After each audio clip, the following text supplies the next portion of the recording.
мектебімізде төңкерілген оқыту әдісін орыс тілі мен әдебиеті, ағылшын тілін оқыту үдерісінде тиімді пайдалану атты семинар өткізуде. Осы орайда мектебімізге келген қонақтардан сұхбат жүргізсек. Сіз өз тәжірибелеріңізде бүгінгі семинардың тақырыбы, яғни төңкерілген оқыту әдісі ғой, сол жайлы естігеніңіз бар ма?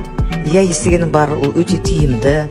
Қазіргі осы жаңа технология бойынша ол өте балаларға тиімді, тапсырмалар алдын ала береді, өте қызықты өтеді, балаларға жақсы, толық, жақсы меңгереді балалар. Бүгінгі семинардан мен өзім жас маман болғандықтан аларым өте көп.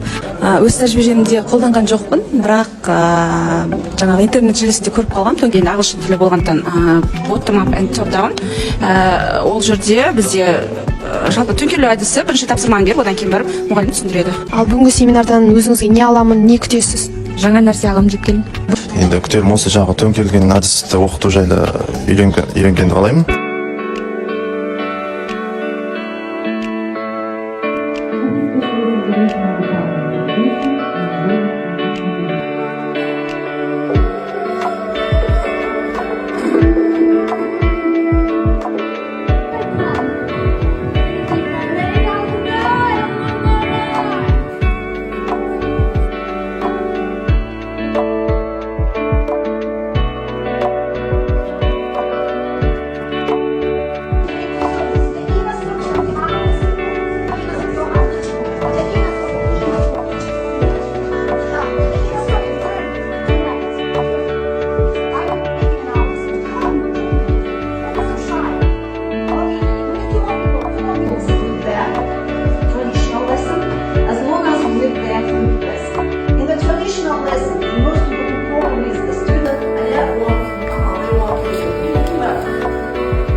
Құрметті ұстаздар мен семинарға қатысушы жас мамандар, бүгінгі семинардан өздеріңізге алғандарыңыз көп болды деген сенімдеміз.